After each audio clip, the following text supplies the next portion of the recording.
Good morning, Your Honor. Rachel House, Assistant Prosecuting Attorney on behalf of the people. And good morning, Your Honor. Assistant Public Defender Chinazi Kiriaki on behalf of Mr. Jerome Burns. Can you state your name for the record, please? Thank you. All right. The date and time for continuation of the preliminary examination. Ms. Tanner, you may proceed. Thank you, Your Honor. People are ready to proceed. A few things for the record, Your Honor. First of all, we have with motion for sequestration of witnesses. We've asked all witnesses to leave. We have our first witness here present in the gallery, as well as the officer in charge sitting at the table next to me. All right. I don't see any witnesses on the defense side. Defense side. All right. Your Honor, the second thing is, I know we've had an email chain back and forth and some communication between myself and defense counsel, and at one point the court, there was a request from defense to obtain defendant's entire phone, so the whole extraction. Defense counsel and I met, I believe it was Monday, August 4th, with the officer in charge and Detective Cargill, who did the extraction at UMPD, to essentially talk about the evidence, do a review so that we would both be ready here today. We gained a lot of information. We did review some of the evidence.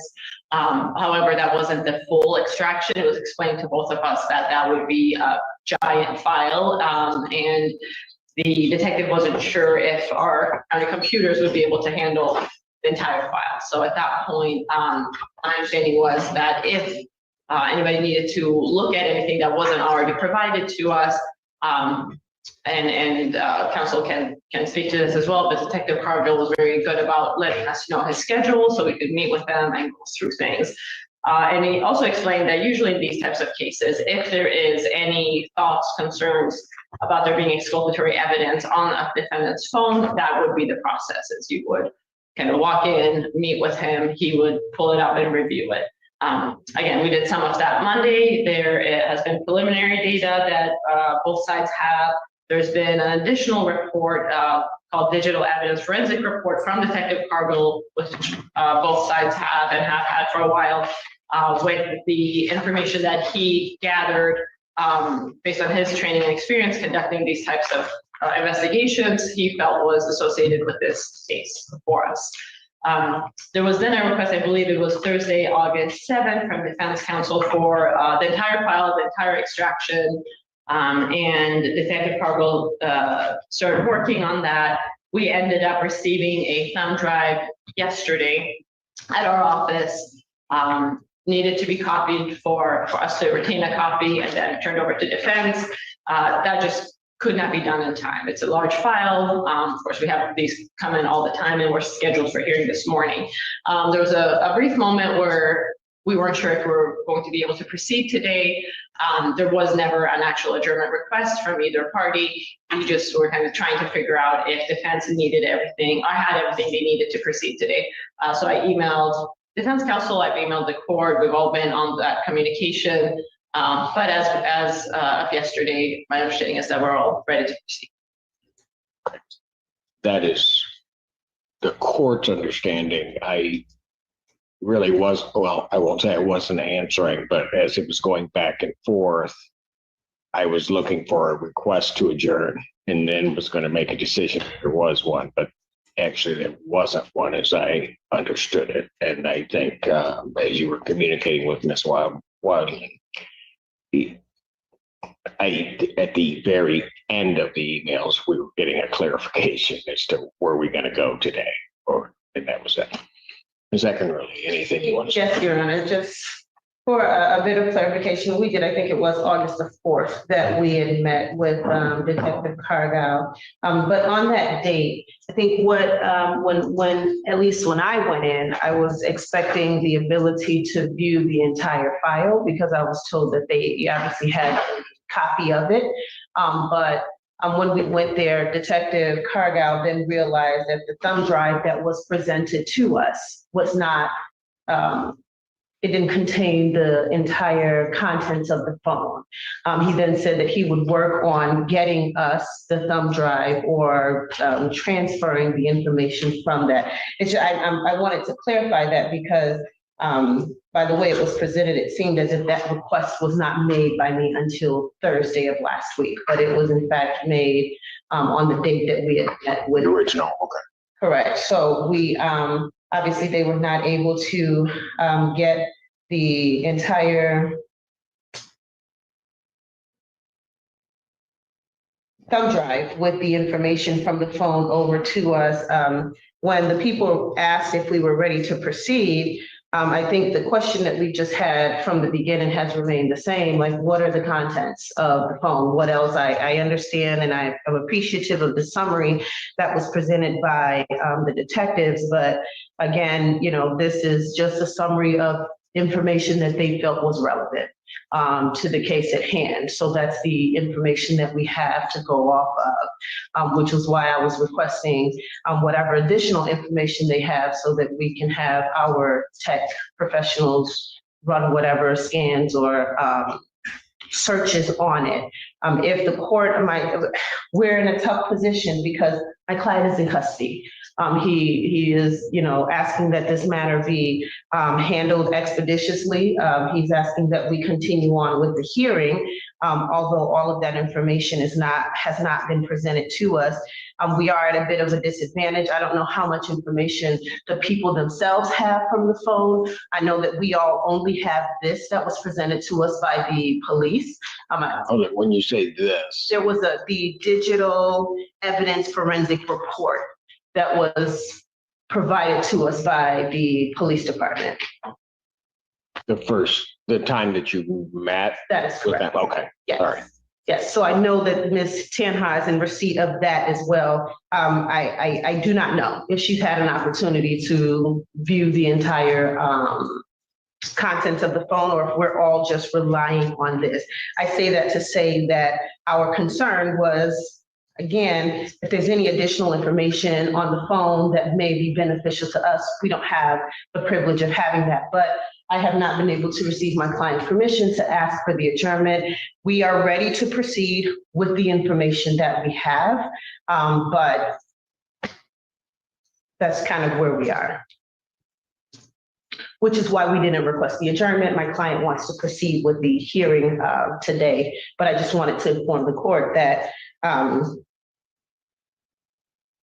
the information we have is what has been presented to us by the detectives.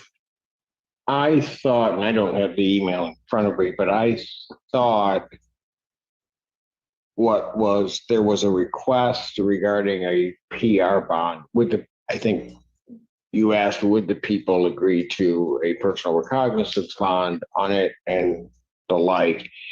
That was a definite no. Very quickly came back. And then I thought you had indicated, and again, I'd have to see it, that you were ready to go forward With the information that you had. That is correct, yeah. Now, I will just tell you that I took that to mean that I've looked at what's there and it's sufficient to make sure that I can adequately proceed through this preliminary examination. I'm hearing something a little bit different, and I just want to make sure that what I understood you were communicating to the court was what I just said. So, Your Honor,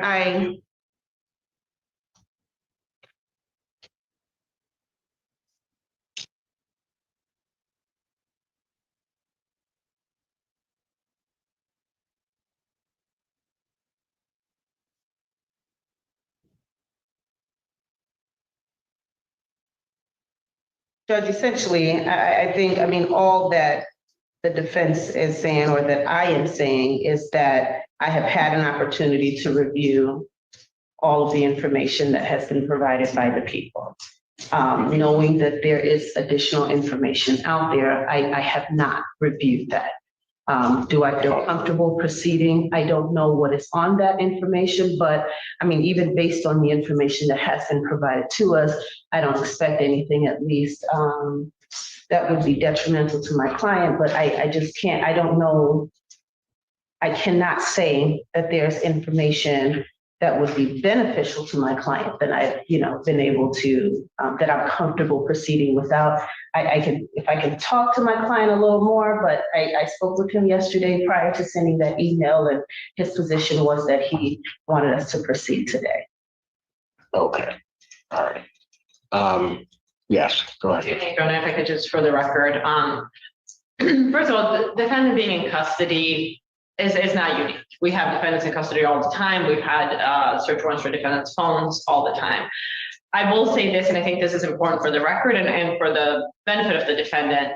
I know this court and this defense counsel have done excellent, diligent work in being very patient with making sure that his rights are protected, making sure, as have I, making sure that we do our best to pull any threats that look like it could be potentially exculpatory, potentially beneficial to the defendant. We have turned over anything that it looked like it'd be beneficial to the defendant as soon as we've seen it. I've communicated with counsel, and she's been amazing about communicating with me throughout this process to make sure that his rights are protected.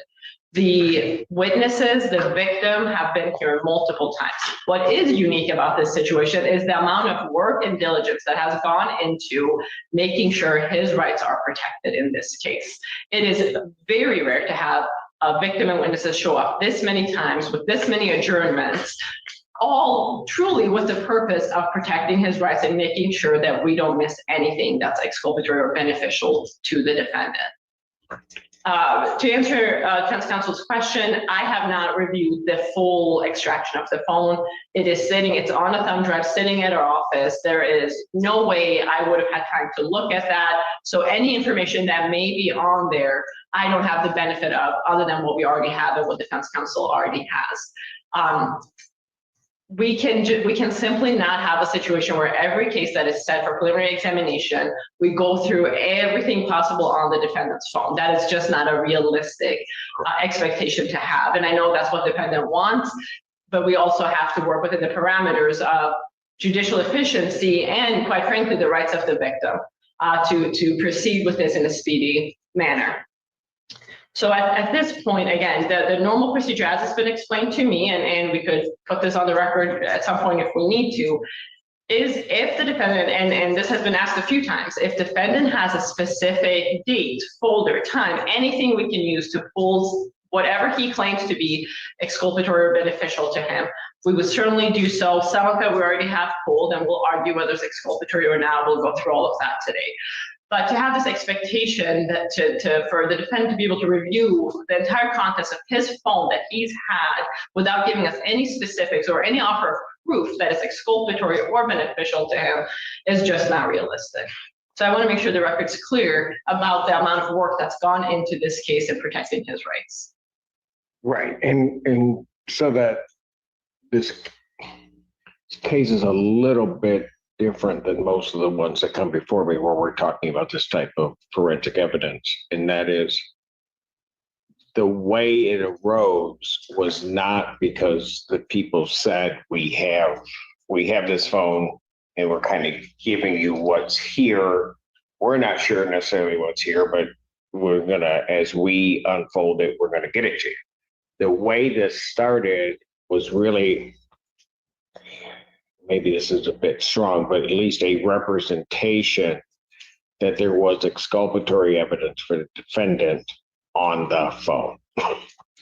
And that's how this all began to unfold, which I think, at least from the court's perspective, gave me some pause to make sure that we found that, or if it existed, that it at least be uncovered, and why we kind of almost came to a screeching halt, but we did at some point to make sure that that could be gotten over. I'm a bit troubled, and maybe it was said before, but I'm a bit troubled with the fact that there aren't specifics haven't been given by the defendant as to what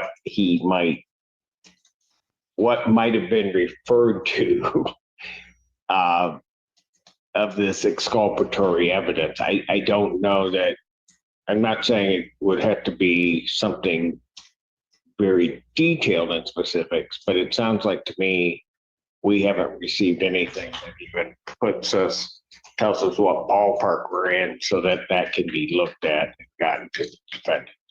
So that's a bit troublesome. But I just want to point out for the purposes of the record, this happened in at least what has been a unique way, which is what has led us to have these adjournments and whatever.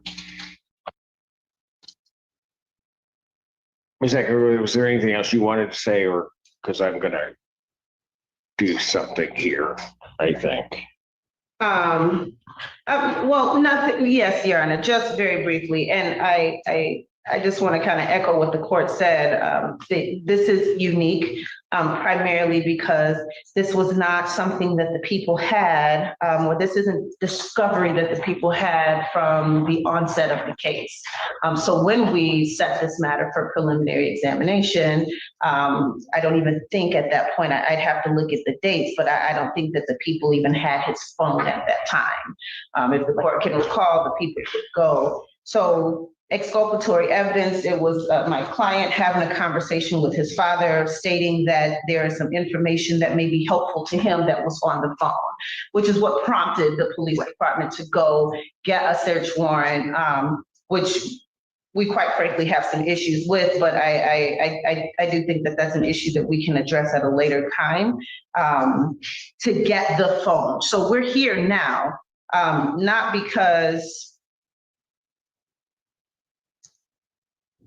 this is just your ordinary discovery process, and typically, whatever is given is given. This is information that the people went and took from my client, and has in fact, at this point, put us at a disadvantage from being able to utilize the information to the benefit of my client.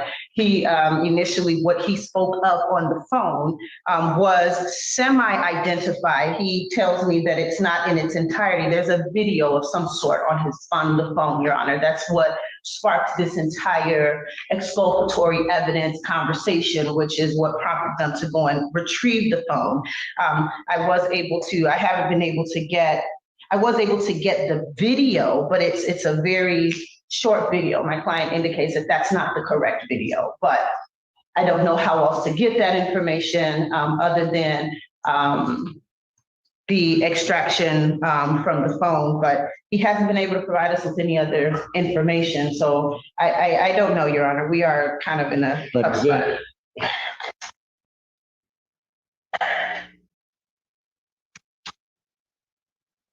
Honor, may I? Is it, well, I'm just wondering, is it some other video then? I guess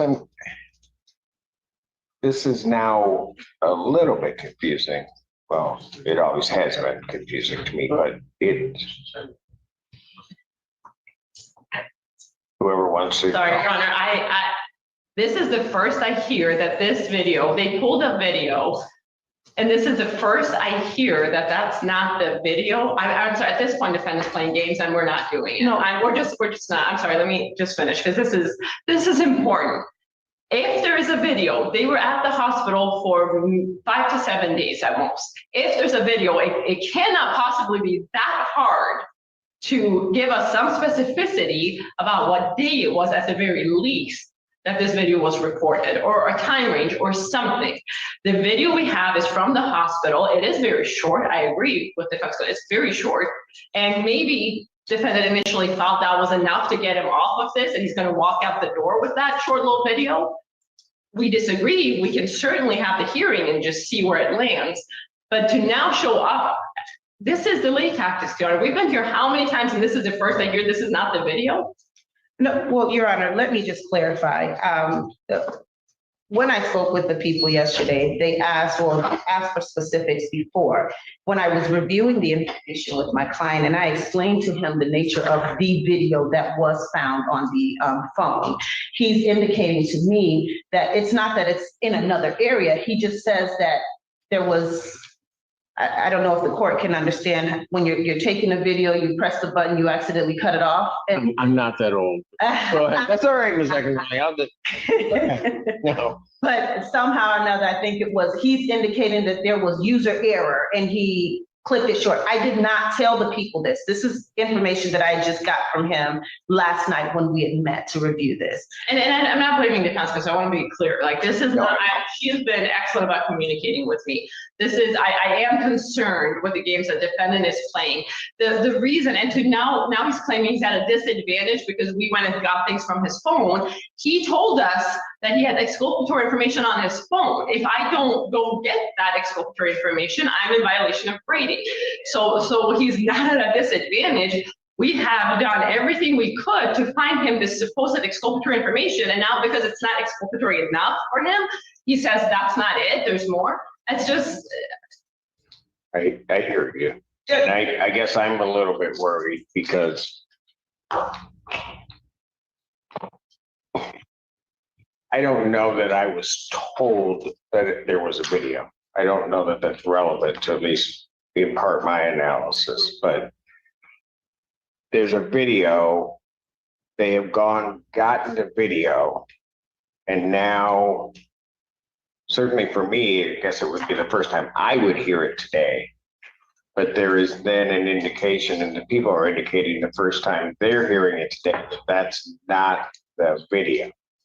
Now, I don't know if that means there was user error and the video got cut short, or that there's some other video he's claiming. That is a little bit unclear to me. And Judge, I just want to say for the record, my client never asked the people or the police to get his phone and assist him with getting exculpatory evidence off his phone. Well, but here's the problem.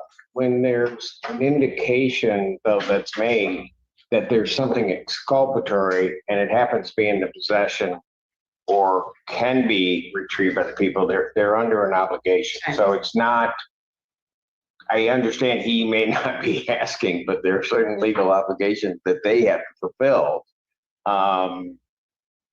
Because certainly the other argument would be made that, yes, there was this there, the people knew it, they didn't do anything. You don't want to hear that either. So here's what, and we could probably go on all day about this. I'm going to give you, Ms. Eckenroley, as I hear from you, you wanted to talk a little bit more with your client. We are going to witness a courtroom hearing that quickly turns into a battle over hidden evidence and unanswered questions. What starts as a routine discussion about a phone extraction soon becomes the center of a heated dispute. The defense argues they still haven't received the complete contents of the defendant's phone, while prosecutors insist they have gone above and beyond to uncover anything that could help him. As the judge digs deeper, a mysterious video suddenly becomes the focus of attention. Then comes the real twist. Everyone learns that the video already recovered may not even be the one the defendant was referring to. The prosecutor openly questions whether the defendant is changing his story, and tensions rise with every exchange. The court is left trying to determine whether critical evidence actually exists or if the process is being deliberately delayed. By the end of this segment, the judge is visibly concerned and orders a pause so the defense can privately consult with the defendant before moving forward. Correct. Okay. So we're going to do that. I believe that is the social worker. Yes. Only because I've seen her like 50 million times here. All right. It's amazing. I'm a pretty bright guy. All right. I am going to, irrespective of where we end up with everything, I am going to take her testimony today. If for whatever reason, if it ends up this way, something comes across where she needs to be brought back, we'll figure it out. But she is not going to, I think this is your fourth time at least down here. 5? Ow. Notice how she said, it was funny, I said 4. She immediately put her whole hand up to let me know that it's 5. Okay, I'm sorry, I miscounted. So I am going to make sure that her testimony is taken today. And then if for whatever reason, something else comes up afterwards, she needs to come back down to clarify some things or some other things need to be explored, we'll deal with it. But I'm going to get her testimony out of the way. You have what other witnesses do you have? Your Honor, the victim is here. And her son's with her because that's what we had to do. No. And Sergeant Matthews is here, Officer Morgan's here. So we have all our witnesses that we would need. Okay, but we have two outside of the victim. The social worker here is the only civilian Correct. witness. Okay. So what I'm going to do is we'll take Mr. Burns back, give him an opportunity to speak with counsel. When we come back, my expectation given is that we will then be taking your testimony to get that out of the way. Okay? And you're just so everybody's aware, I believe Sergeant Matthews is going to be gone. So scheduling wise, we'll have to discuss that. He's going to be gone for a bit. I'm going to be gone for 2 weeks, starting next week. So. And I'm gone. No, I'm not. All right. Okay. We'll if we have to get there, we'll deal with it. Okay. All right. Thanks. So court's going to stand in. All right. The public defender, Chinazi Carey, earlier on behalf of Mr. Jerome Burns, Mr. Burns, state your name for the record. All right. And counsel, you've had an adequate opportunity to speak with your client. I have, Your Honor. I've had an opportunity to speak with Mr. Burns again.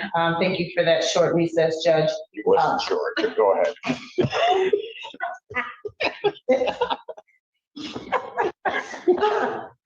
Thank you, Judge. We did have an opportunity to speak. I've listed everything out for Mr. Burns. Mr. Burns understands exactly where we are. He understands that I have not had an opportunity to retrieve or review the entirety of the extraction from his phone.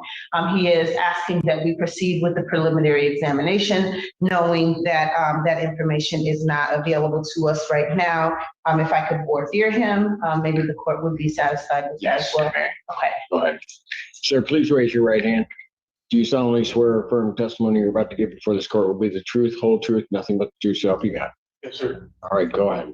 Thank you, Your Honor. Mr. Burns, you and I have spoken on a number of occasions about the contents of your phone that was taken by the police. Is that correct? Yes. And you understand that they had done a dump of the information from your phone or an extraction of the information from your phone. Is that correct? Yes. You understand that we have what is considered as a preliminary or summary report that was provided to us, specifically entitled a digital evidence forensic report that was provided to us by the police. Is that correct? Yes. All right, and you know that this digital evidence forensic report does not reflect the entire content of your phone as it is currently. Is that correct?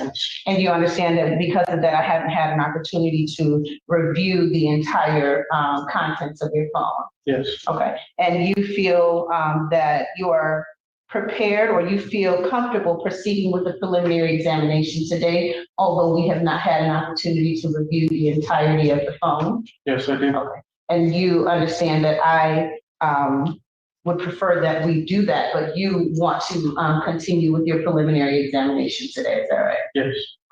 All right, very good. That's satisfactory for the court. Okay. That being his choice, you may call your next witness. Excuse me, Your Honor. People call Leah Hollier to excuse.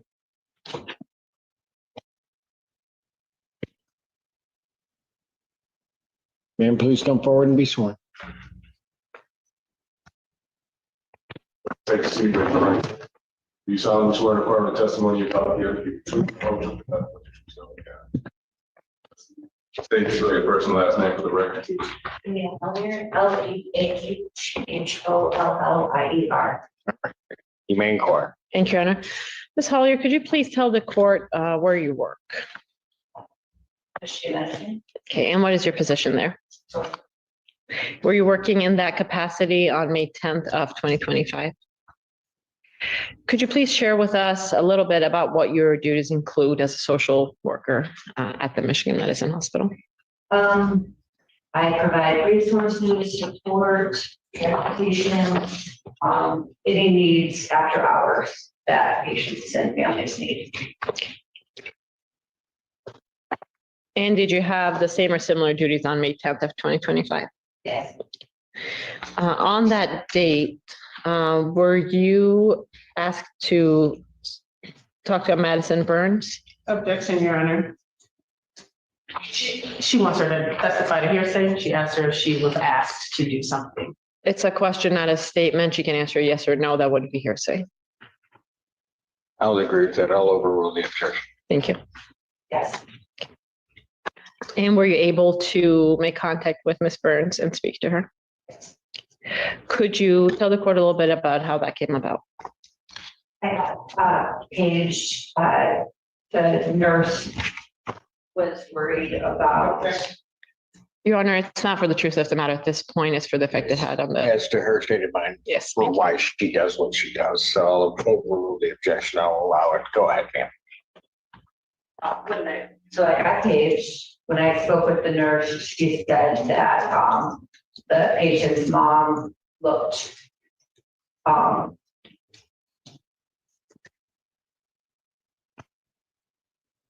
Your Honor, I want to object again. I don't think that she would be able to testify to what the nurse said the patient's mom looked like. I mean, it's speculation on whatever it is the nurse may have felt was going on. I think if that's the case, we should have brought in. Let's do this way. Ma'am, someone told you about the patient, which is the child, their mother, correct? Mhm. And is that a yes? yes, Okay. And because of that conversation that you had, you then did something, correct? All right.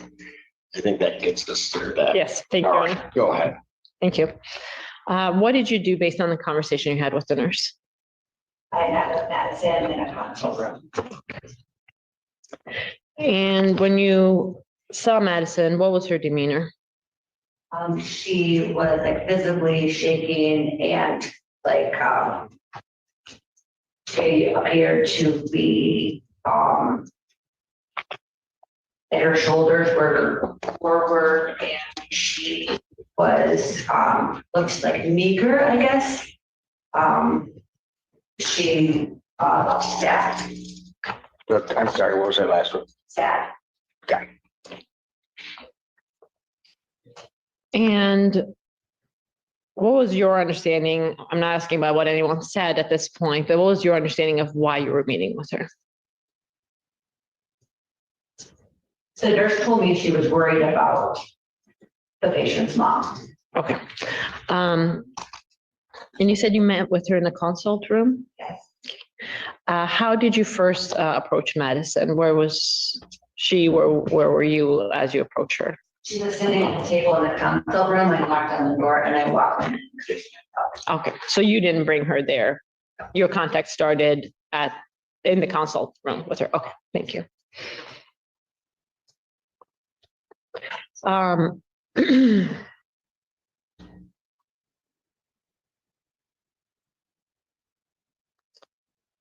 Based on, again, not going to what anyone said, but based on the conversation, the information you had received from the nurse, did you take steps to make sure that Madison was alone with you? And Yes.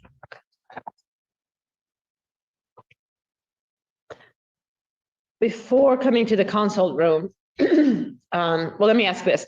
Madison's son, the patient, Benjamin Burns, is that correct? Okay. He was being treated at the hospital at the time? Yes. Okay. And what was the setup for his treatment? Did he have his own room? Was he somewhere else in the hospital? Yes, he was admitted to the allotted floor in a private room. And who had access to that private room? Anybody. Okay. In addition, I should have asked that better. I'm sorry. In addition to the medical staff, who else was there? So before I met with Madison, before I came to the floor, I looked into the chart to see if it was bedside. That's like standard protocol. And so I read that both parents were bedside.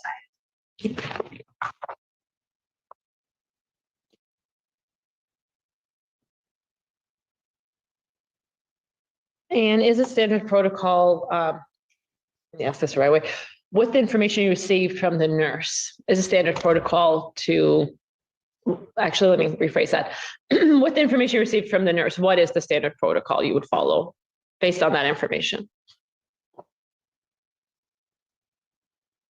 So for the reason for the referral, then I need to figure out what's going on with the patient, why they're admitted to the hospital, and read in the chart for any other past social work notes to see what I need to know before I go.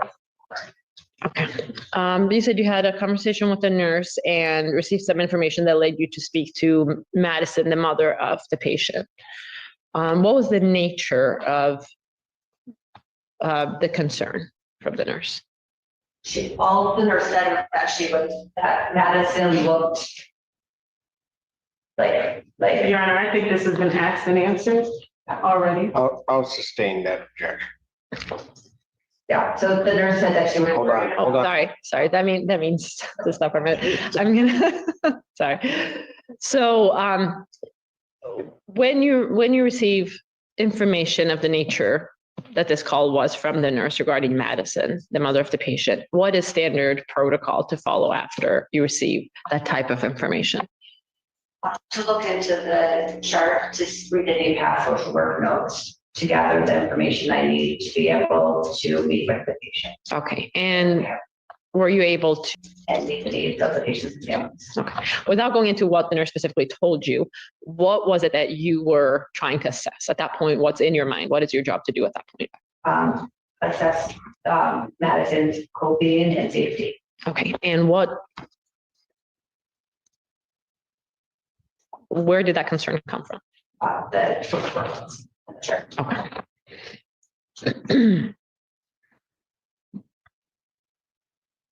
She appeared sad. She was kind of hunched over. And I believe you said she was, and correct me if I'm wrong, that she was shaking. Yeah, she was like shaking and like picking at her fingers and just like really like into herself and just like kind of like, I don't know, it's like really front. Did she volunteer anything to you about why she was upset? Madison told me Objection, Your Honor. Your Honor, at this point, this is excited utterance. She's testified that the victim was shaking. She was visibly upset, and we're getting into why she was upset. Your Honor, this is not an excited utterance specifically because that wasn't her reason for going there. There wasn't an incident or anything that had happened. She just said that she was sent there to check on her. This can't be excited utterance. There hasn't been enough foundation laid to say the time frame from when. Why wouldn't it be a present sense impression of what Madison may be thinking at that moment? She wants to tell what Madison told her is what the testimony she wants to, that's the testimony she wants to provide to us today. What I'm going to do is I'm going to allow it and then I'll make a determination as to whether or not I'll take it into consideration. Go ahead. Thank you. You can proceed. Madison told me that her and her son were staying at a domestic violence shelter, and but the CPS worker had met with both of the parents when the Benjamin got admitted to the hospital, and both parents were allowed to stay at bedside, but she didn't feel comfortable with Dad being at bedside anymore because he wouldn't let her have conversations by herself, and she was trying to talk to the advocate, and the dad wouldn't let her talk to the advocate alone. They wouldn't let her leave the room. Yeah, I just want to object again to hearsay. This is a whole narrative of what is being told. I still have not seen the present sense impression or the excited utterance behind the testimony that's being given.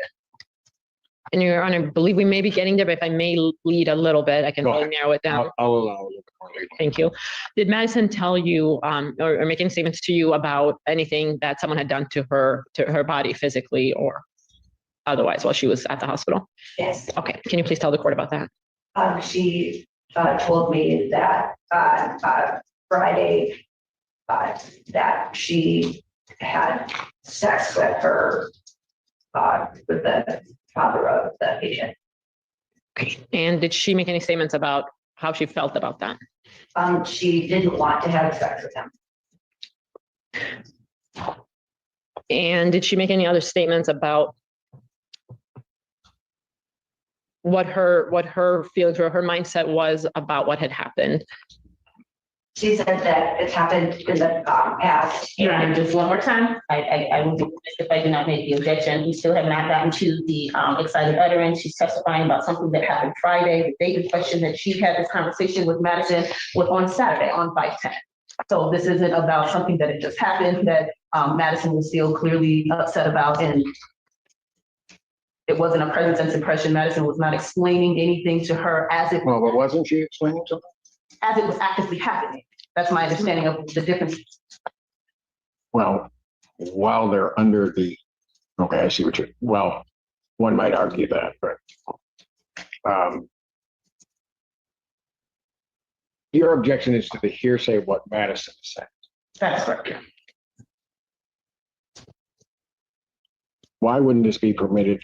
Because in essence, she's obtaining medical care or making for the purpose of her own medical care or psychological care. Your Honor, I don't think that, I mean, at least the testimony that's been provided today, she did indicate that she went in and introduced herself, but I don't, there hasn't been any information that was given to us to lead us to believe that either Madison sought out this medical care or that she was. Oh, does she have to seek it out, or can it, as it seems to me right now, it was basically a referral to the social worker from other medical staff, for which she then goes into some psychological treatment? Why wouldn't that fall into this exception? I'd like to know a little bit more about social workers training and see if she's even equipped to handle any type of psychological issues or what purpose she was serving in her conversation with her. I think she said initially she is just there to, I don't think I wrote down her exact words, but essentially to check on the needs of the patient. And the well-being of the patient. Yes, but I guess what I'm saying is the issue is really with hearsay is the reliability of what somebody's saying. And so if Madison is giving these statements for the purposes of obtaining care, why wouldn't that fall under the exception to the hearsay? We just maintain our objection. I don't think that there's been any evidence or Objections testimony. noted, I will allow the testimony under that theory, as well as I think that present sense impression may apply, even though it may be some time period, she may still be under the exposure or senses of what had just transpired and is relating that. So go ahead. You can go on if you remember where you were. No. Okay, no problem. We did a lot of talking. So did Madison share with you how she felt about the sexual contact she had with the father of her children? You already testified that she didn't want to do it. What else did she share with you about that? She said in the past, it's happened before, and she knows that there'll be repercussions if she doesn't allow it to happen. And then she also said, after it happened, he made some comment like, are you mad at me for making you do that? Did she mention what repercussions? What happened? No.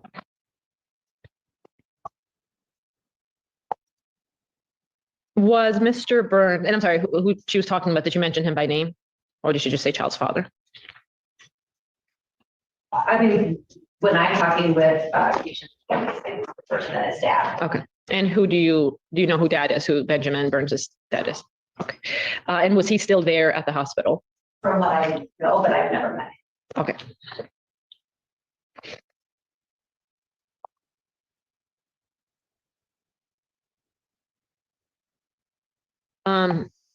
After speaking to Madison, what did you do next, if anything? So I assessed the safety, and I worked with the medical team, and we contacted security, who contacted the police. So when you say you assess the safety, how do you normally do that? To assess safety is just if she felt safe with having dad at bedside.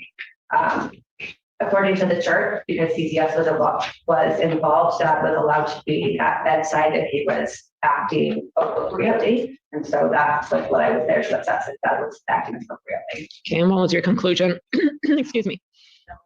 Because he was making, what Madison told me is that he was making her sleep with him in the bed, and he was making her wear her wedding rings And he wouldn't let her make phone calls without him being present, and he wouldn't let her leave the room without him.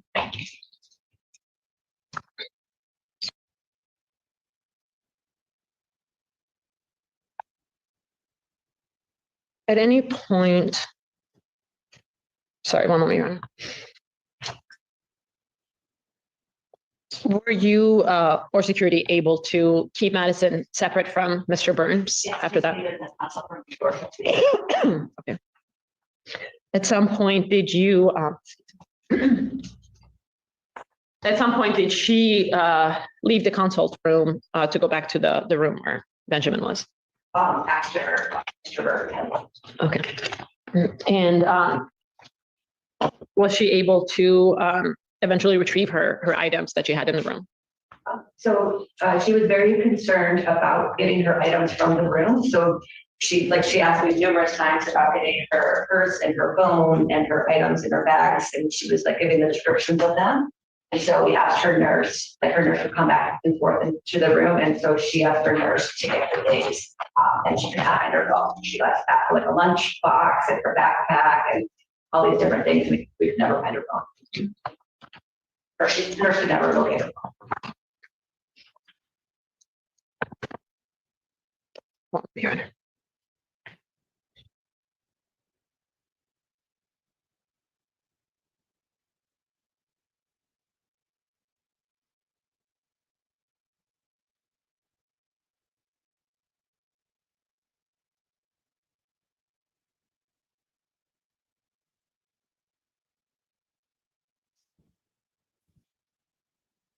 And just to clarify, I believe you already said this, but did you ever see Mr. Burns?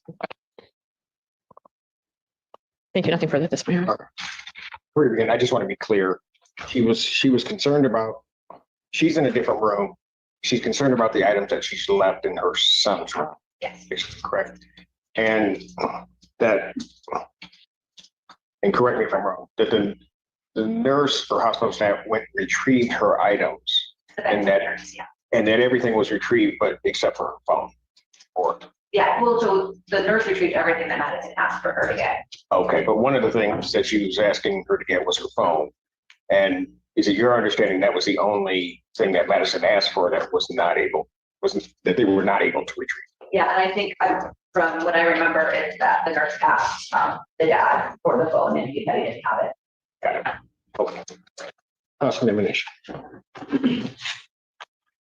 Hi, Ms. Hollier, how are you? My name is Tanaza. I'm with the Public Defender's Office representing Mr. Burns. I have a few questions for you, okay? All right, so you know what time this was that you said you met with Madison on May the 10th. You know what day of the week that was? That was Saturday. Do you know what time? Well, my shift starts at 4, so it was like shortly after my day, like 5 or 6. Okay. And you said when you went into you said you called it conference room? The consult room. It could be conference room. Sure. Madison was in there by herself. Okay. And you stated that was on and when you went in there, no one was around the room, no one was in the room. Is that correct? Other than Madison, obviously. You indicated that this was on the 11th floor? I'm pretty sure. Let me see. Can I ask what you're looking at? This is the face sheet for the patient, but it's not from the admission. This is just there. So Will that refresh your recollection as to what floor you were? I'm pretty sure it was 11. Okay. All right. Do you remember speaking with the police on that date? Okay. And do you remember telling the police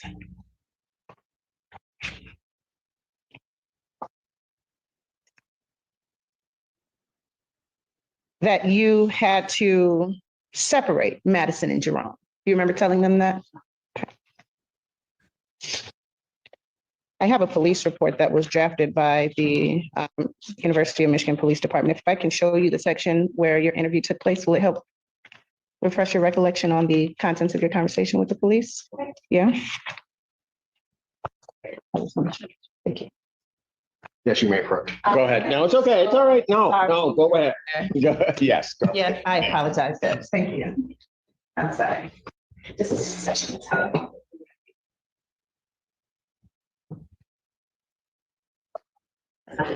Okay. You said that this in the report must have been a misunderstanding? Okay, what is the misunderstanding? I've never met. You've never met my client, is that correct? Okay. And you'd never met Madison before, right? Okay, so the posture and the demeanor that she exhibited on that day, you don't know if that's just her baseline demeanor, right? Okay. And you stated that she reported to you that she had had sex with my client on the day before, being that Friday. Okay. But then you also indicated something about the report, the chart, that since there's CPS involvement, that the chart indicates that my client is allowed to be in the room as long as he behaved appropriately. The CPS worker, that was the safety plan, yes. That was the safety plan that was provided to. Okay, and you didn't give a copy of that safety plan to the police when you met with them? That's not protocol. But you didn't talk to the police, you didn't inform them that there's a safety plan in place or anything else of that nature, is that right? I told them that there was CPS involvement.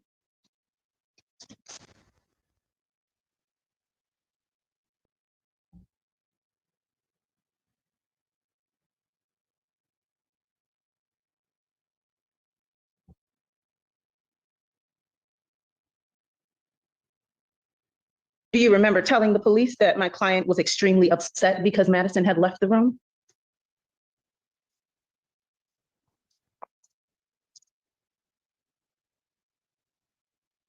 Yes, I do, because that's what the nurses were reporting. But you didn't see my client? Okay, you didn't have any interaction with him at all?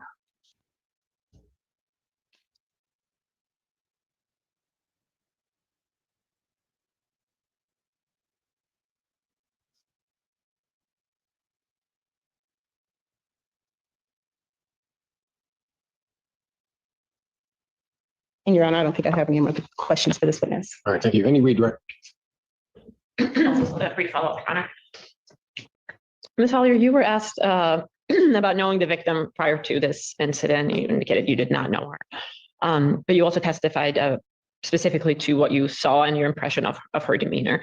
Could you tell the court a little bit about your training and experience and how that helps you in doing your job and doing these assessments? Well, I'm a clinical licensed social worker, so I've been doing this job since 2016. So I very often assess the safety of patients in the hospital. I have a lot of experience doing it. So when someone's distressed or upset in the hospital, I provide support and center safety. I work with CPS and families regularly. So part of my job and normal protocol. Thank you. And you were asked about the CPS report and the safety plan that allowed Mr. Burns to be bedside as long as he behaved appropriately. What was that CPS report regarding? What was the background of that? Well, because Your Honor, I want to object to this line of questioning primarily because this is going to require Ms. Hollier to get into details about cases other than, well, specifically the out-of-county cases that we talked about at our first preliminary examination on our first date. Why do you say that? The safety plan that she's speaking of, the CPS case, those are going to all stem from something that does not have anything to do with Washtenaw County. But hold on. So what are you objecting to? I guess if she relates that to the court, what is your objection? Your Honor, I would say that, I mean, I'm going to object based on relevance. I don't think that the details of the CPS plan would be relevant to this case at hand and what actually happened in the hospital room. Well, I think, first of all, Ms. Hollier brought up that there's a safety plan in the charting and that she had been looking at that. I'm a little bit curious about your objection because then you specifically attempted to begin questioning Ms. Hollier on whether or not the safety plan, she had communicated that to the police. So the fact that you question on that, I'm going to allow the people to question on the nature of that safety plan. So I'll overrule your objection. Go ahead. Thank you, Your Honor. And again, the question was about the safety plan. If you could relay that to the court, please. Sure. We're talking about the CPS report and the background and the safety plan that you mentioned. What was the safety plan? Where did it come from? What was it? What did it contain? Well, in the chart, the social worker wrote that there was a history of domestic violence and CPS was involved due to the child witnessing domestic violence. That the child and the mom were staying at a shelter and dad did not know where they were currently staying. But due to the patient being admitted to the hospital, that CPS was allowing dad to stay at bedside. You know, so that's an exception, right? Normally, they're in a shelter, dad's not with them, but because the child was admitted, that's the exception. And so, and the exception is that as long as he behaves and was acting appropriately at bedside. So this safety plan is that he has to be appropriately. Thank you. Nothing further. Anything else? No further questions. Okay. Ma'am, thank you. Thank you for your patience. We appreciate it. And may she be excused, Your Honor? Any objection? I don't have any objections, Your Honor. This witness is excused.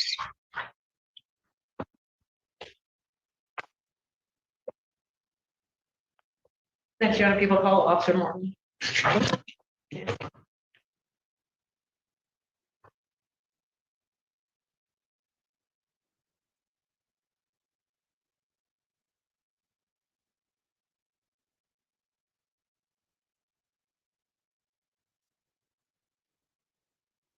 Sir, please come forward, be sworn.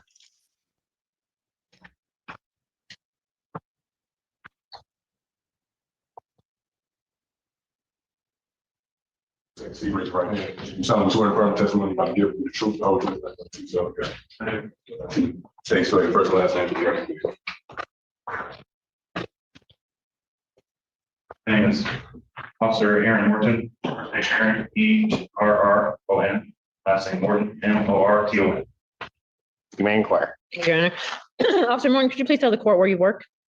I work at the University of Michigan as a police officer. Thank you. And were you working in that capacity on May 10th of 2025? Yes, And specifically, were you working on duty that day? I work, yes. Thank you. After a tense debate over missing phone evidence, the hearing takes a dramatic turn as testimony finally begins. Before anything else, the defendant personally confirms that he wants the case to proceed despite not having access to the full contents of his phone. That decision clears the way for the prosecution's first witness, a hospital social worker who interacted with the alleged victim. Her testimony paints a picture of emotional distress, describing a woman who appeared shaken, withdrawn, and deeply upset. As she explains what she observed, defense objections begin flying across the courtroom, challenging what can and cannot be said. The legal battle soon shifts from facts to admissibility, with both sides arguing over crucial statements allegedly made at the hospital. The judge is repeatedly forced to intervene, weighing the reliability of the testimony against strict evidentiary rules. With every answer, the courtroom inches closer to understanding what may have happened behind closed doors. And if you could tell the court just briefly what your duties include in that capacity. In that capacity, my duties include traffic enforcement and also attending to dispatch calls for criminal investigation. Okay. And does that involve Michigan Medicine, the hospital? Yes. Does that involve Mott Children's Hospital? Yes. Okay. And on that date, were you called out to Mott Children's Hospital in the evening around 7 o'clock p.m.? Yes. And what was the nature of that dispatch? Initially, I was dispatched to a trouble with subject call at Mott, on the 12th floor of Mott. Upon arriving at Mott, I quickly learned from people on scene that there was more to the call than just trouble with the subject. And as you received the call, were you informed of who the subject was that there was trouble with? Yes, after I got down on scene, I was, briefed by the hospitals that were there. They advised me, who was there and on the 12th floor. And so, And did they advise you as to who the subject was that they had called about? yes, And who was that person? it was Burns. Thank you. Did they indicate to you what the trouble was? Yes, they did indicate what the trouble was. As I spoke with hospital security and also the social worker who was there, I learned that it was a little bit more than just general trouble with somebody in the hospital, being upset about something.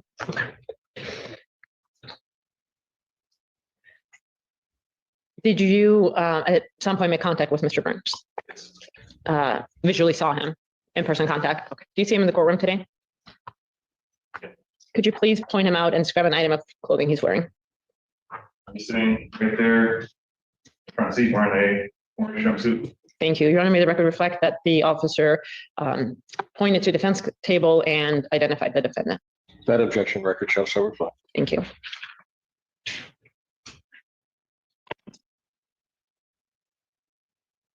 So you said you initially spoke to, well, let me ask this, who was the first person you spoke to when you arrived at the scene? So the first person I spoke to that had all the details of what was going on was the social worker. And who did you speak to after that?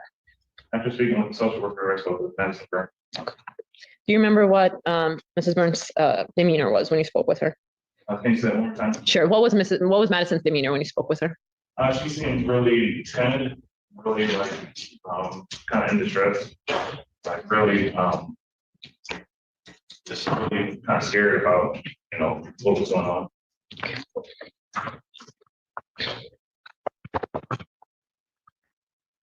After speaking to Madison, what did you do next, if anything? After speaking with Madison, myself and other officers made contact with Mr. Burns. When you made contact with Mr. Burns, where was he? He was in top floor. I can't remember exactly the number, but I believe it might have been 6. But he was in one of the rooms at my hospital. Patient rooms.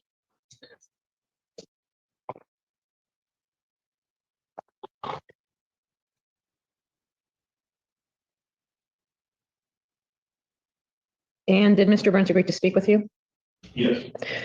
And did you then continue to speak with him about what you were called out for? Well, we moved to another room that was more private. Okay. And then more private areas. Okay. Did you read him his Miranda rights? Yes, ma'am. Okay.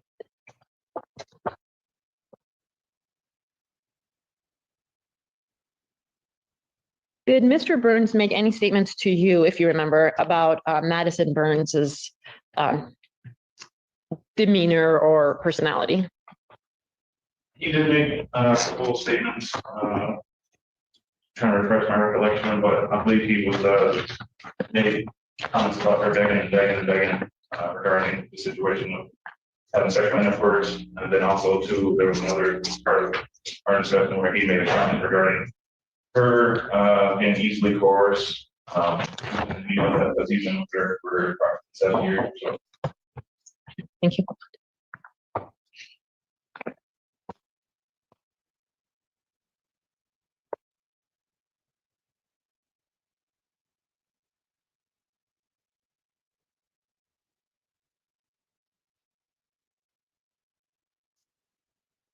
Sorry, Your Honor, if I may have a moment. Yes.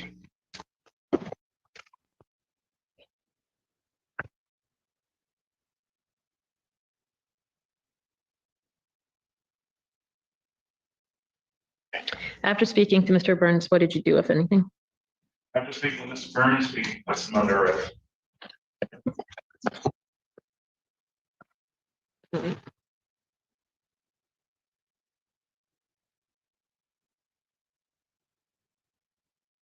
I do nothing further right now. All right. Cross-examination. Yes, Your Honor.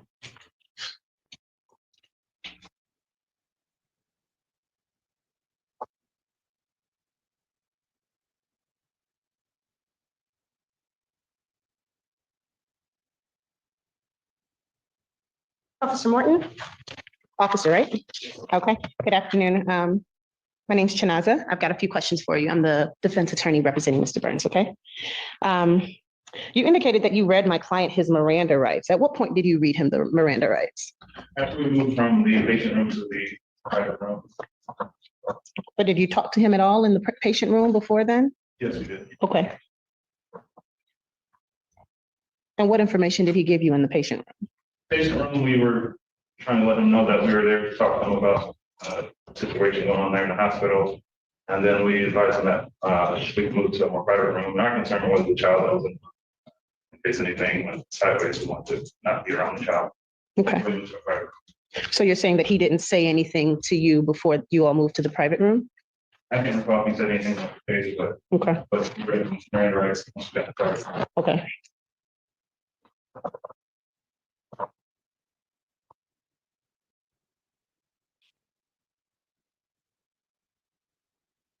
And you said when you spoke with Madison, she seemed distressed.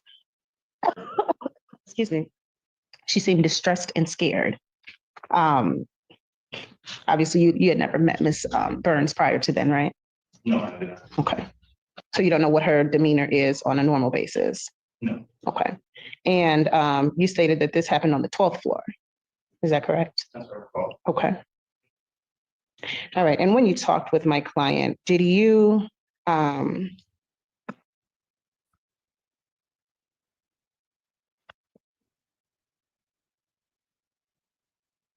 did he tell you anything at all about the date? Well, I'm sorry. Did he tell you anything at all about his Miss Burns, Madison, that is, having relationships with other men? He just, I'm gonna object, Your Honor. It's hearsay at this point. It's my client's statements, Your Honor, and I think that it goes to specifically. That's why it's going to be hearsay if you're offering it. Not necessarily.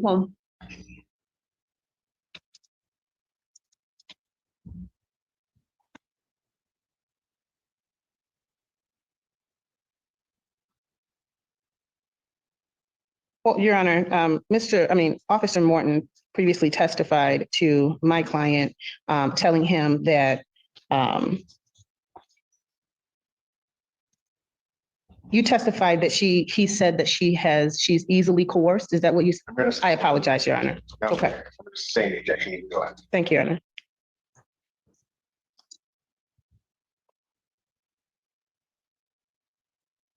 What was my client's demeanor when you spoke with him? I seemed very surprised. Okay.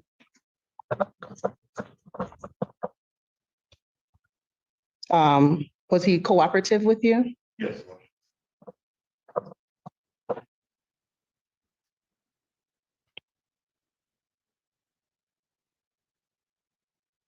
And he denied the allegations, right? When you spoke with him?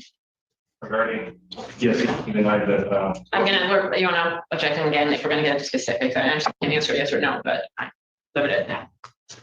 Yes, he denied that location. Okay. Thank you.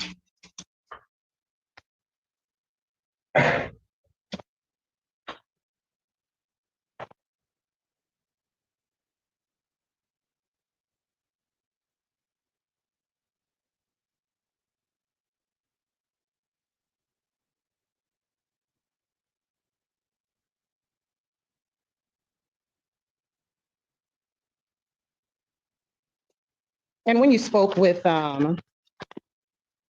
Ms. Burns, is it true that, well, okay, so let me do this. You drafted a report after your interviews and investigation with the individuals involved in this case, right? And your report is a reflection of the information that was provided to you. Is that correct? Yes. It's also a reflection of the information that you relied on to make a decision to arrest or not arrest. Is that correct? Okay.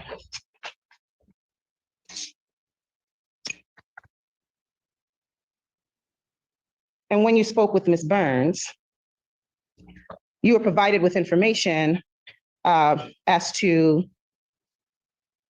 the reason that she decided to agree to the act.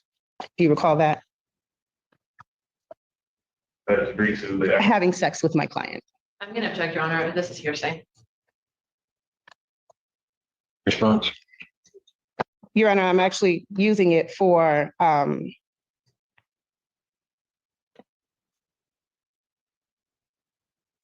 more so, this is partly the reason that Officer Morton decided at that time to bring the charges against my client or to arrest him. This wasn't just a simple, my husband and I had sex. It was information that was given to him by the complaining witness in this matter that led him to believe that a crime had been committed. Are you asking about her statements or his statements about her statements? No, her statements directly to the officer. I understand that it may, given the testimony that has come in, I'm going to allow it in this instance. So go ahead. Thank you, Your Honor.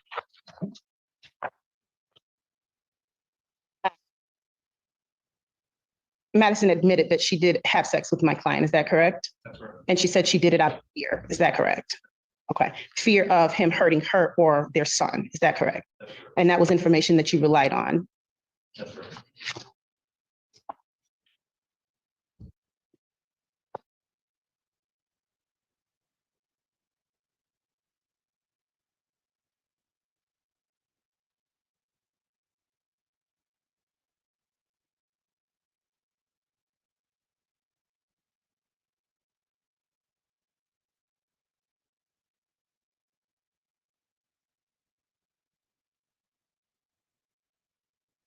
But she didn't tell you that he forced her to do anything, correct?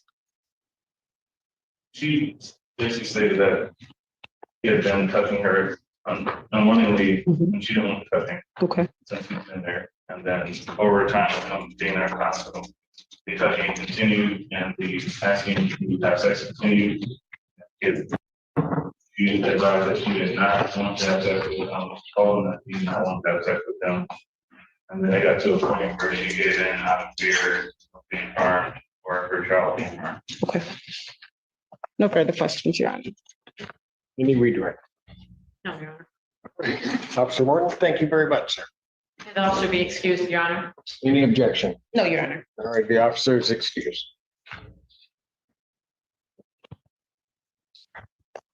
Any additional witnesses for the people? And we would have two more witnesses. Two more? Yeah. Who might those be? Sergeant Matthews. And the victim. Based on some of Sergeant. All right. Matthews' Let me call your next witness. People call Sergeant Mike Matthews. Be bringing, come forward and be sworn. They bring, yeah. Okay, so they've got to go down and get them. Right. Okay, all right, go ahead. Right, you solemnly swear in the front of the testimony you're about to give to be the truth, the whole truth, and nothing but the truth, so you got. Hey, see, state your name, first and last name for the record, please. Michael Matthews, Michael, last name is Mathews. You may inquire. Thank you, Your Honor. Sergeant Matthews, could you please tell the court where you work? I work for the University of Michigan Police Department. And what is your position there? My current position is a detective sergeant, supervising the special victims. And what are some of the duties and responsibilities you have in that position? Investigate cases that come in that are of interpersonal violence nature, and also supervise 1 to 2 officers with their casework. Were you working in the same capacity in May of 2025? I was. And was your attention at some point directed to a case involving a Jerome Burns? It was, yes. Could you please tell the court how that came about? Sure. So during our Monday morning briefing with other department members with the Criminal Investigations Unit, I was informed of custody interpersonal violence that had taken place over the weekend, with that case being walked through by the on-duty detective, and then obtained the casework that he had started and began to manage that case. And when you began managing that case, what were the steps you took? It would have been to review everything for completeness.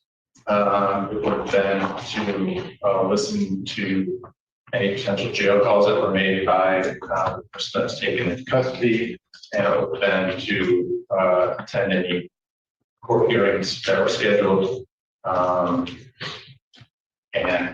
reach out to the survivor. Thank you.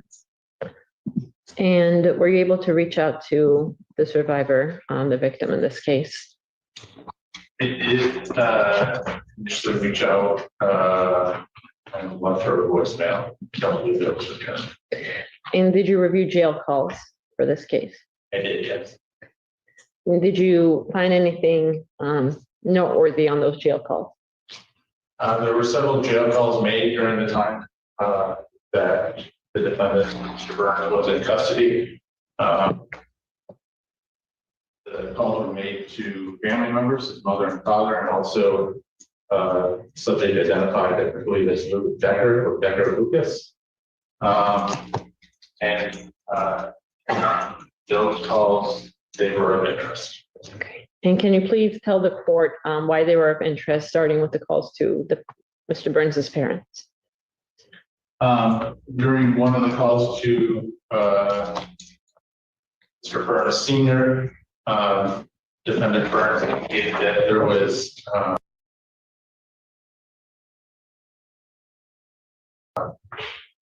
recording on his phone indicating some sort of evidence that would exonerate him regarding this allegation of CSE. Did he make any statements to either of his parents regarding Madison?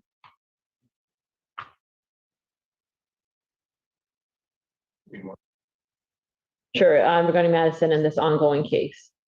And He indicated that he needed her to tell the truth about the case. the other call was to, I said, the Lucas Decker. Correct. Okay. And what was of interest in that call? In that call, he had indicated that as soon as he got out of custody, he would obtain a lifetime PPO against Madison and take their child and move, I believe, out of state. I don't remember. I have the exact quote written down, but I don't recall exactly what it is. Do you have that written down in your report? Yeah, it's on the back page of my report. Would it refresh your recollection to review that? Is it right over here? Should be, yes. The police report.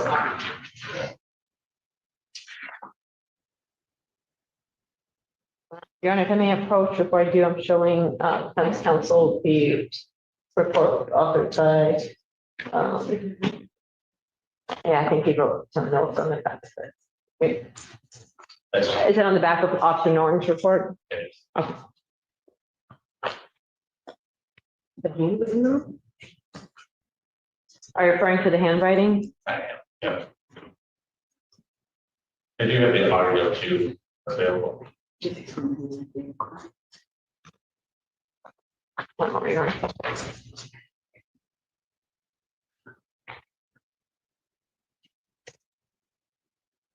Okay, and what I'm going to approach with is, I believe what's in the report regarding the jail call.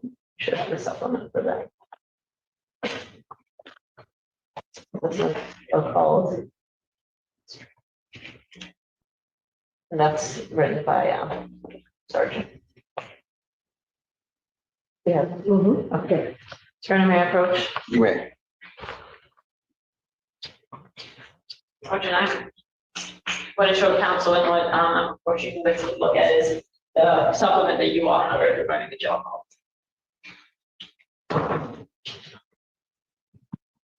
And please let us know when you're done if that refreshes your recollection.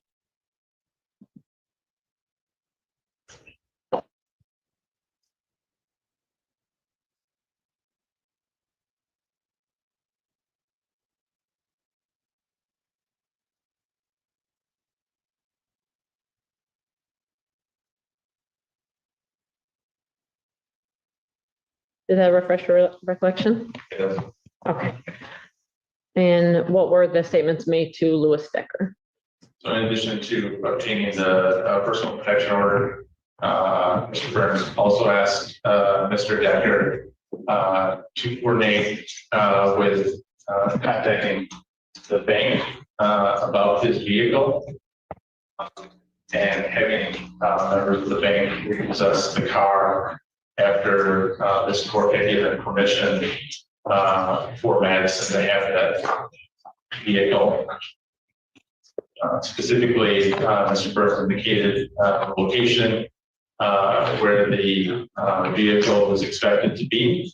He named La Casa, which is a domestic violence. Yeah, I'm just gonna object to the nature of this whole narrative that's being offered by the officer, primarily because it's not relevant to the case at hand. I know that it is things that stemmed out of the case after it had been charged, but I understand it was a part of his investigation, but it gets us no closer to meeting the standards that we're here for today. Your Honor, this is all behavior that was designed to make it difficult for this victim. First of all, it shows the pattern of power and control and coercion that's underlying this whole case. But it also demonstrates the lengths that this defendant was willing to go to make it as difficult as possible for this victim to come to court and to testify. I'm going to be asking more questions about what happened here in court that led to this court's order for that vehicle to be turned over. So we'll get to all of that, and I can ask those questions now if that helps defense counsel see the relevance. But certainly bond violations of bonds, violations of court orders, making it more difficult for victims or witnesses to appear are all very relevant. Overrule the objection, I'll allow. Okay. Please proceed. So during that phone call to Mr. Decker, Mr. Burns indicated the location that the vehicle would be at. He's provided Mr. Decker with the name of his bank, which was Door Financial, in addition to two people that worked at the bank that he has dealt with before. He indicated that, or was asking Mr. Decker to contact those people, let them know that the vehicle was there after the court had ordered the vehicle to be turned over to Madison, and have the bank come and get that vehicle as Madison was unloading her property at the domestic violence shelter.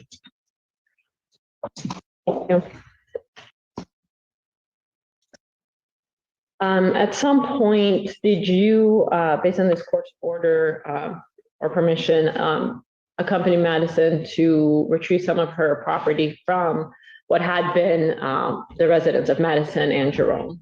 I did, yes.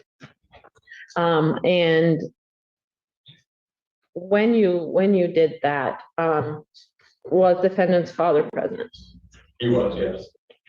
Was there anything of concern to you regarding that interaction? Was he there while you were retrieving the items? He was, yes.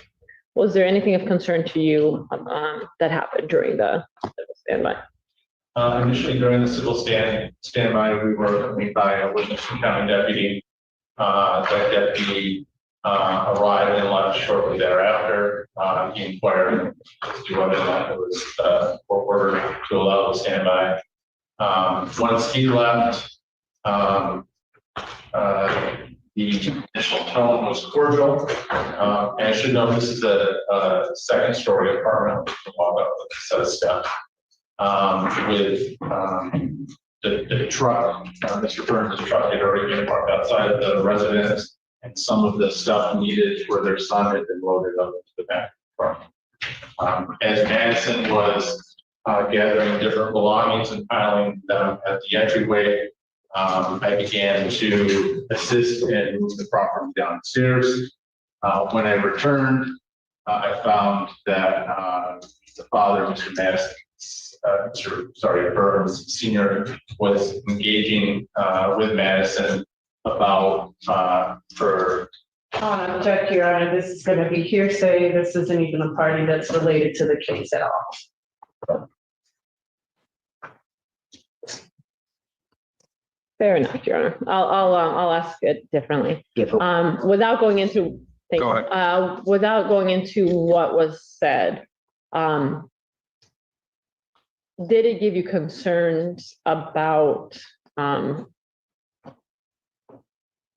come back to that actually, but we'll come back to it. I want to make sure we're doing it the right way.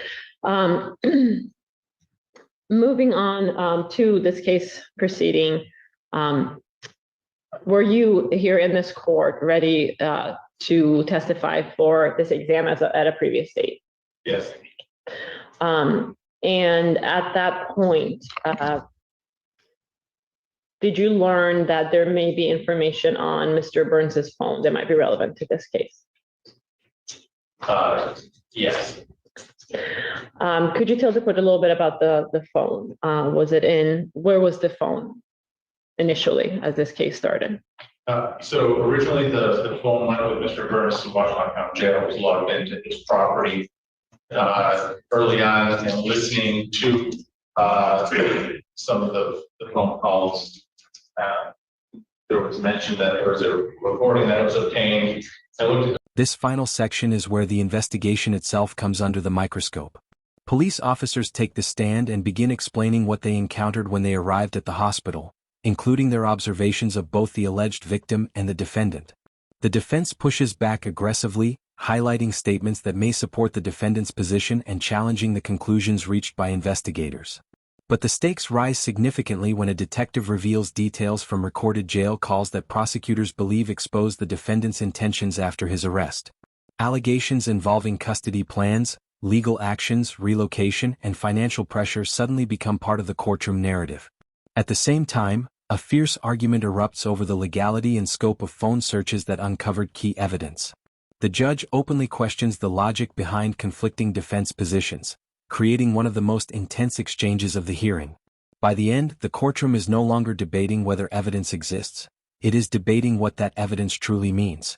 The property sheet that the officer filled out when they lodged Mr. Burns at the jail, and looking at that property sheet, the phone was the only item listed that could be able to make a recording.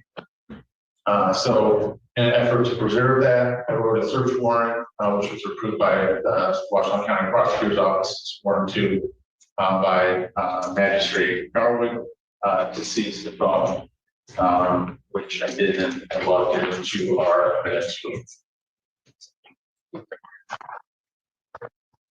And did you at some point, were you tasked with conducting or getting help conducting an extraction of that phone?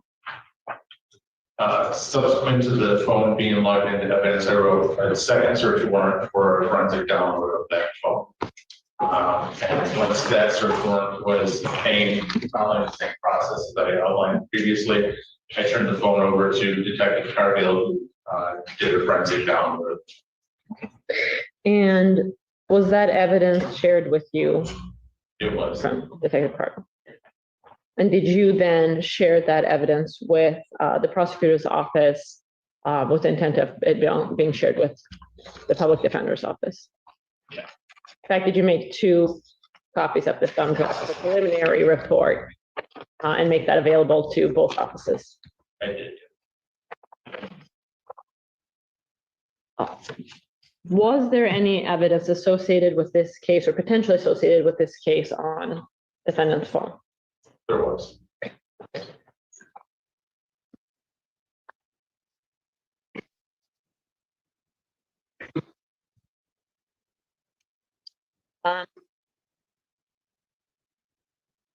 Was it your understanding as you're going through this process of obtaining the evidence that there might be potentially exculpatory, potentially beneficial information to the client based on his representation or his counsel's representation? Yes.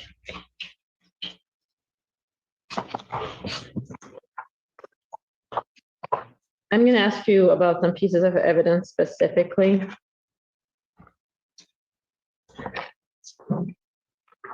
Before I do, actually, I'm sorry. If you know, does the victim in this case have more than one phone? My knowledge is And are there separate numbers associated with those 2 phones? yes. Your Honor, if I may approach with People's Proposed Exhibit number 1, I'm showing it to defense counsel, but it has been shared in discovery as well.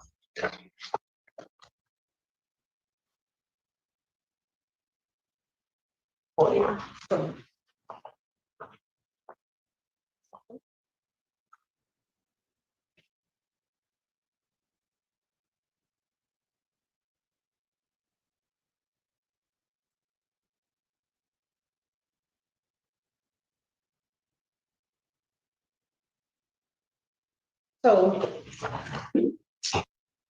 Your Honor, I know she has not yet been able to lay foundation, but I am going to object primarily to the introduction of anything that was a proof of the search warrant itself. I know that the detective has testified to the steps that he used or went through to obtain the search warrant. But I believe that we have not heard testimony yet as to what the search warrant would then subsequently allow him to do. I have a search warrant. I have objections to that. So just for the You record. have objections to what? To allowing. First of all, we're talking about the second search. That's correct, Your Honor. All right. Second search warrant. So I guess I would ask that people just lay a little bit more foundation in regards to at least how we got to this. I understand that it was from the search warrant, but I mean, if we're ready to proceed, I do object to this particular exhibit coming in primarily because the search warrant essentially that was given did not give any. Excuse me a second. Sorry. Because I mean, I was following you up until that point, kind of. Yep. I don't know what's being attempted to be admitted. So it's a little bit hard for me to place what you're objecting to in context. Is there a way to sort of generally describe what the purported exhibit 1 is? Do you like me to? Okay. Your Honor, this is a text message, part of a text message string obtained from the defendant's phone. Got it. Okay, and you're objecting on the grounds that The search warrant itself that allowed the police to extract this information from my phone it's extremely broad, Your Honor. There were no limitations based on what the magistrate had signed off on giving them permission to search. I was hoping that people would be able to get to that and allow the officer to testify to what he was actually able to extract from the phone, or at least what permission the search warrant allowed him or they offered to him. Your Honor, I don't have a problem asking more questions. What I'm now concerned with is that there is an objection to the search warrant. There's a claim that the search warrant is not good, essentially, which should have been a motion before this court prior to today. I'm at this stage not prepared in the middle of testimony to argue the validity of the search warrant. So that's not what I'm going to do. I don't have a problem asking more questions. If counsel wants to voir dire on the exhibit, of course, that is her right. However, I'm not going to have a whole hearing on the search warrant at this stage. So what is your objection to the search warrant? I guess So essentially, Your Honor, my understanding of the search warrant, the second one that is,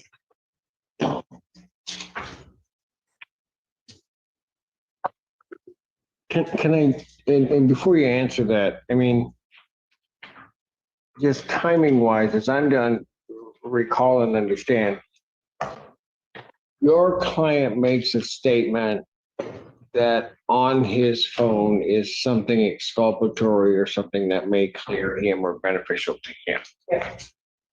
Based upon that, I think maybe we can all agree on that. Based upon knowledge of that, University of Michigan police obtain a search warrant to basically go into the phone. Are we all on the same page? that's correct. They obtain certain things. I don't know whether inculpatory or exculpatory. But now you're objecting to the warrant itself. Your Honor, in reviewing the warrant, the warrant gives permission for a full review with no specific date range being requested, or basically being given an order to police. Our issue with that, Your Honor, is the fact that it's overly broad.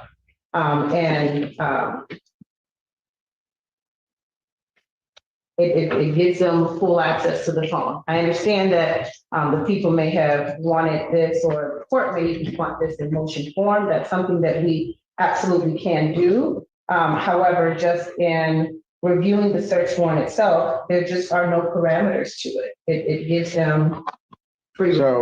So because of that, you'd be objecting to the admission or even questioning regarding proposed exhibit 1. That is correct, Your Honor. And I mean, that's correct, yes. And I think that objection would subsequently stand for any other exhibits that pertain to the extraction of the phone. And I just want to bring it to the court's attention in regards to timing. There was just a recent case that was brought to, well, that I found out about that gave rise to questions, People versus Carson. It gave rise to questions about validity of search warrants and the level of unconstitutionality. This is a case that was just decided on July the 31st. So it's a very new case. I know that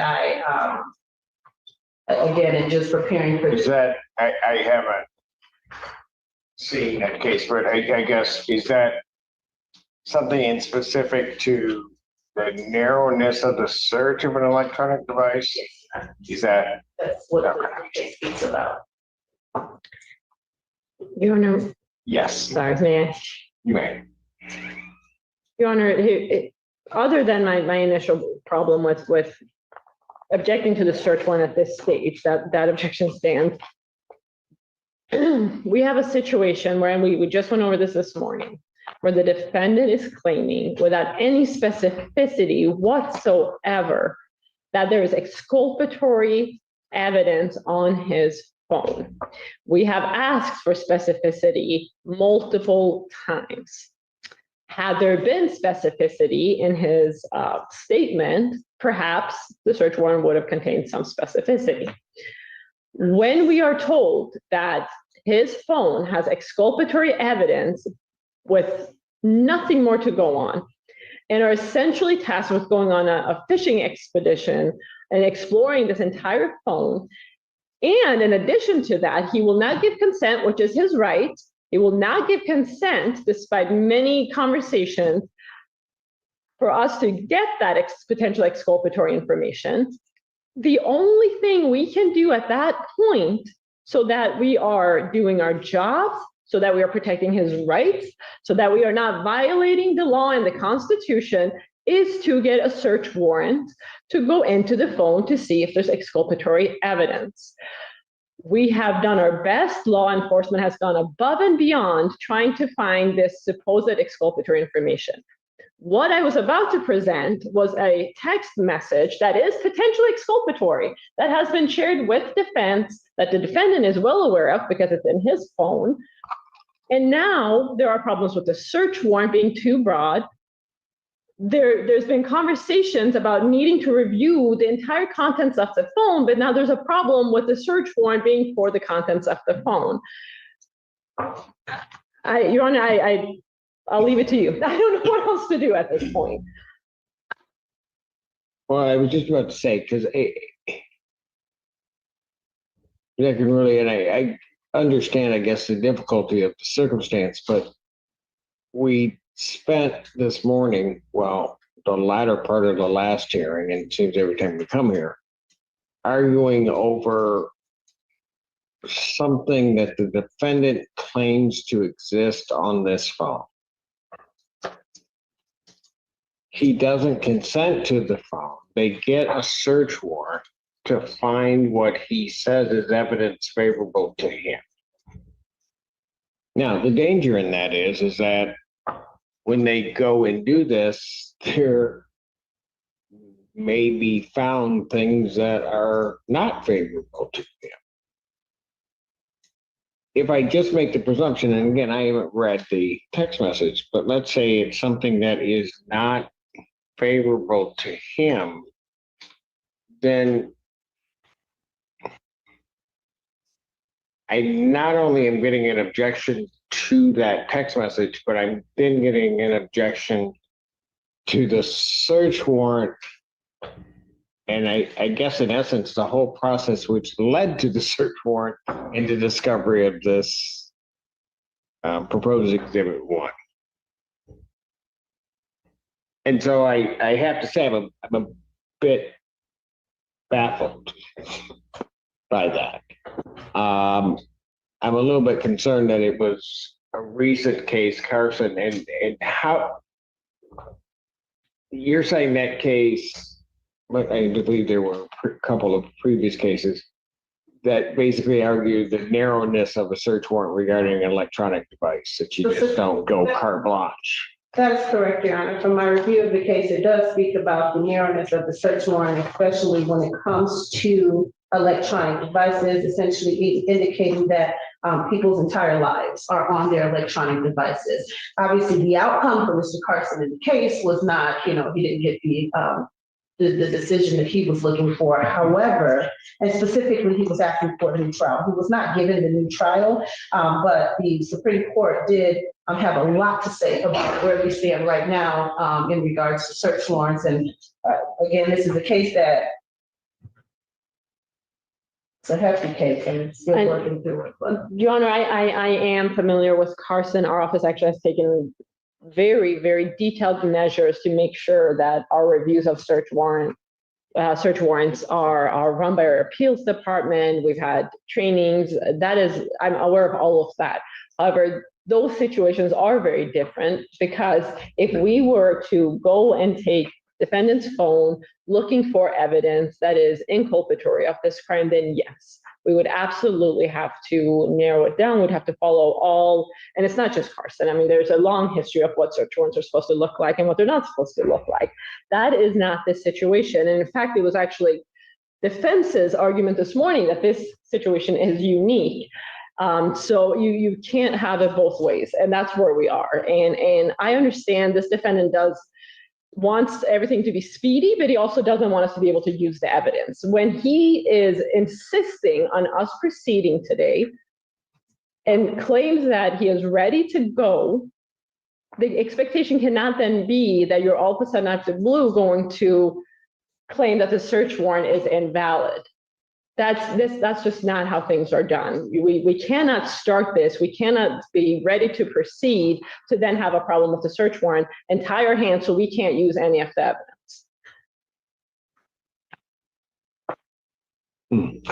Well, and that was one of the things I was going to say, that, and maybe Miss you can, because I have not read recently, anyway, Carson. I've gotten a synopsis of it. So I mean, I understand the concept, but is there something in that case that would make it applicable to a circumstance such as this, as opposed to a circumstance where the police, through an investigation or otherwise, seize a defendant's phone, looking at it initially for items of evidentiary value to their case? And Your Honor, I will say that is the difference in our case, right? In Carson, his phone was seized as a part of it was seized, he was subsequently arrested, and that was a part of the evidence or investigation that the police did in that matter. Right, and would you agree that makes this that's a big distinction between what Carson was getting at in terms of the narrowness of what one is looking for, as opposed to this circumstance that we have in this case?